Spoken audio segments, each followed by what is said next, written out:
there. I'm your host, Leslie Randolph. I'm a self-confidence coach for teenage girls and the self-confidence coach you wish you had as a teen.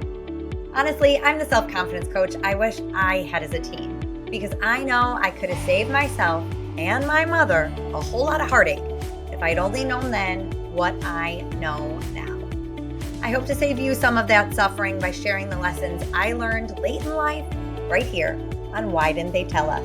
Welcome to the show. Hey, happy people. Welcome back to Why Didn't They Tell Us? But really, welcome back. It has been a minute since we were last in the room together, and I'm feeling so many feels about it, which of course I'll be talking about today. But before we dive in, hi. I missed you. I missed being here. If you're new over here, welcome. I'm Leslie Randolph, and I am a self-confidence coach for teenage girls and the teenage girl that still exists in all of us. Before I created this career of confidence coaching, y'all have heard of life coaches. I don't know if confidence coach was really a thing. I made it a thing. So glad I did. But before I started what I do today, I was a general life coach, and everyone I coached was struggling with some form of self-confidence, believing in themselves and their ability to achieve what it is they wanted to achieve or be who they wanted to become, loving themselves, trusting themselves to do what they said they would do, or trusting themselves that they would talk to and treat themselves kindly through it all. I had a coach that once said, or she was a coaching mentor, and she once said to our cohort, all roads lead back to Rome. And as I was a general life coach, I found that Rome was self-love. Rome was self-worth. Rome was self-confidence.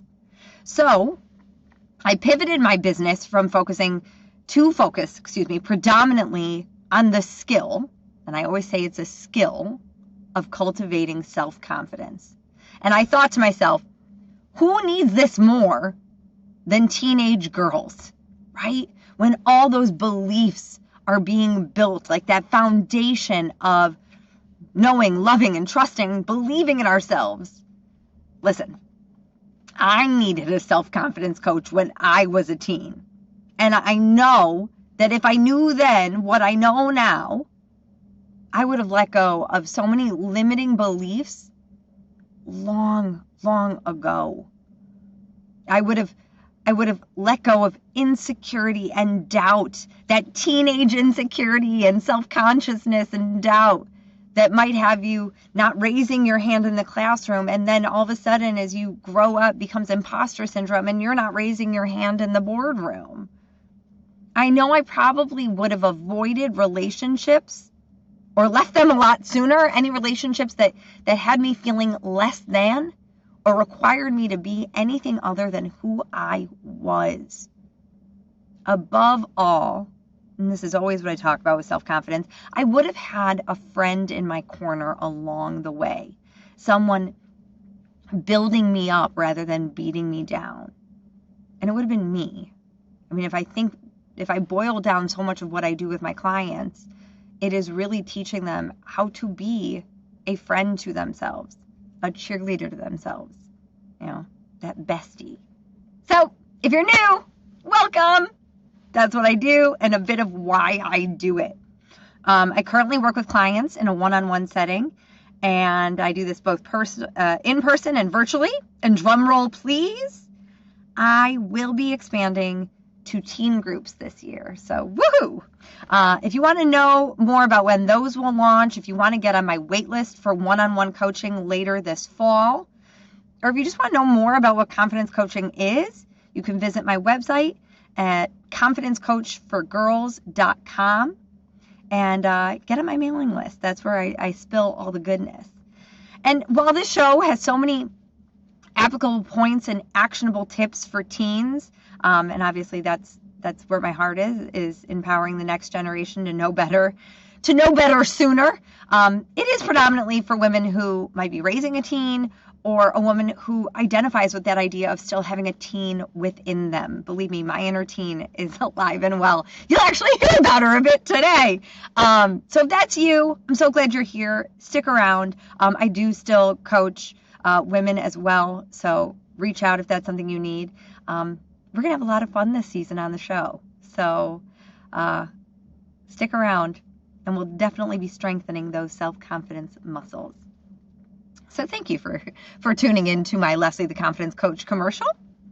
Now back to our regularly scheduled programming, which is about bouncing back, coming back. The inspiration for this show, obviously, I haven't been here in a while. It's my comeback episode. But also my kids are officially back in school. And if you had asked me a couple of weeks ago, this would be amazing news. Obviously, it's not that I don't love summer and I don't love my kids, of course. But I love structure and routine more. I'm kidding. Sort of. If you talked to me at all this summer, you probably heard me say that. I love this season, but man, I love structure and routine. And this summer was very deliberately centered around spending time with my family and traveling, as well as, of course, serving my incredible clients. Those were my priorities. I was very deliberate. I was very intentional about that was where my time and my energy would be spent. And if I wasn't working with a client, I was likely soaking up sweaty days with my family at a pool, on a plane, or some other kind of adventure.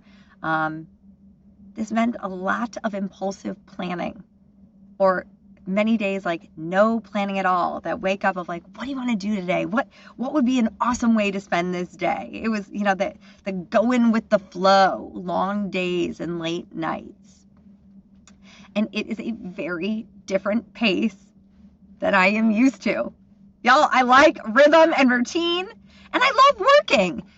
With this very intentional summer that I had planned, I kept saying, like, I am working in my business, serving my clients, not on my business. I wasn't with you here on the podcast. I was very rarely on social.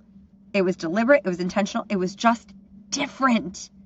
And while this summer was delicious in so many ways, I was really excited for the school year to start so I could get back to my calendar and the cadence where I just feel like I thrive. I'm at my personal best. And yet, the first day they went back to school, I did very little. I rationalized that their first day was an early release. And, what's the point of diving it back in full force? It's just a few hours. Then by the second day, I remember at about 11 a.m. thinking, I could really use a nap right now. And then by the third day, which on paper looked a lot like the first and the second day, I started questioning who I was, what I do, why I ever wanted them back in school in the first place. I mean, at least with them around, I had a reason or an excuse for not motivating. And as I went down that rabbit hole of like, what's wrong with me? Have I lost my mojo and my motivation? All these thoughts, the excitement turned to dread. The enthusiasm was replaced with just exhaustion. And the confidence that I have literally built my business upon was now nowhere to be found. How's this for a season opener? Are y'all glad you tuned in, right? Don't worry, there's goodness coming. Luckily I am forever my own coaching client. And so I gave myself some really compassionate coaching to work through this transition of summer to the back to school season and the comeback, the bounce back, right? And these are some of the lessons that I learned that I offer you to take into your world if any of the above is resonating. The first and foremost is that everything is hard before you start. One of my Leslie the Life Coach isms that I will one day put on a needlepoint pillow is that the edge of the diving board is always scarier than jumping. Nothing is harder than the moments before taking that first courageous step towards your goal. Whether it's the first workout as you commit to a new wellness routine, that first day of school, the first post announcing your new business, or the first conversation with a new connection, right? Think back to that night before the first day of school, the night before the first day on the job. This is when all those what ifs and worst case scenarios are the loudest in your mind. And when those voices go unchecked or unchallenged, they seem so true. And when they do, when those what ifs and those worst case seem so true, let me tell you something. It makes it very hard to start. It is very hard to take that very, very brave first step when you're believing everything doubt and fear are telling you. Luckily, you can always challenge those thoughts. And you can challenge them in two ways. You can challenge them with better beliefs, and you can challenge them with actions. Like if your brain is telling you you can't do it, yeah, you can believe, I can do it. I'm willing to try. I'm willing to give it a chance. You know what else you can do? You can go do it. Sometimes the greatest gift you can give that bully brain is to prove it wrong with your actions. It's like a watch me, right? So the best action, to start, to try, to see what's possible and to see what you are capable of. And yes, this is true for when you are starting something new, but it is true also when you are coming back to old routines or habits. With 45 episodes of this podcast under my belt, you better believe I know how to do this, right? But whoa, coming back to the microphone after 2 months away, it was hard. It's not that I lost it or I don't know what I'm doing, which is what that bully brain was telling me as I thought about coming onto the mic, as I stood at the edge of the diving board. It's that the muscles, which had been conditioned weekly for over a year and a half, had weakened, right? I had been on the microphone every other week for over a year. And then I took my 2 months off. And now I love this visual of the muscles weakening because it reminds you, you'll always be sore after that first workout. But the more you do it, the stronger the muscles get and the less it will hurt, right? So, number 1, everything is hard before you start. Number 2, normalize that struggle. All of the above said, it is hard to begin. I get it. It's hard. One of the things I kept thinking about during that first week with the kids back in school was Newton's law of objects in motion will remain in motion. Y'all, I had not been in motion. Well, I was in motion, but the motion I was in was not in the same direction or even the same path of the goals I now have my sights on for this season, right? I was on the path of family and travel and summer, and now it's the routine, the getting back into building the business, the time on the microphone with you. No doubt, whatever season you're in, the same is true for you, right? This is a time of transition. And whether you're starting something new or getting back to an old routine, this will resonate. And of course, this is true for students starting the school year. And I think that we have a tendency to believe that if something is hard, then it's either not working or it's not worth it. It is so easy to justify not getting back on the microphone for the podcast, right? I can find all the reasons for that. It is so easy to justify not doing the workout, not posting for your new business, not introducing yourself for a new friend, right? But when you do, you miss out on what exists on the other side of taking that step. And this one is critical when you're considering self-confidence. It makes it so easy to believe those thoughts that doubt and fear are telling you. You don't know what you're doing. You can't do it. It's not possible. You can't handle it, right? If you don't challenge those beliefs with actions, what often happens is you just continue to think they're true. And it's not that they're true. It's that you didn't do anything to prove them wrong. So normalizing the hard and believing you can do it, that you can handle it, that yes, you can, that is the key to confidence and getting yourself back in motion.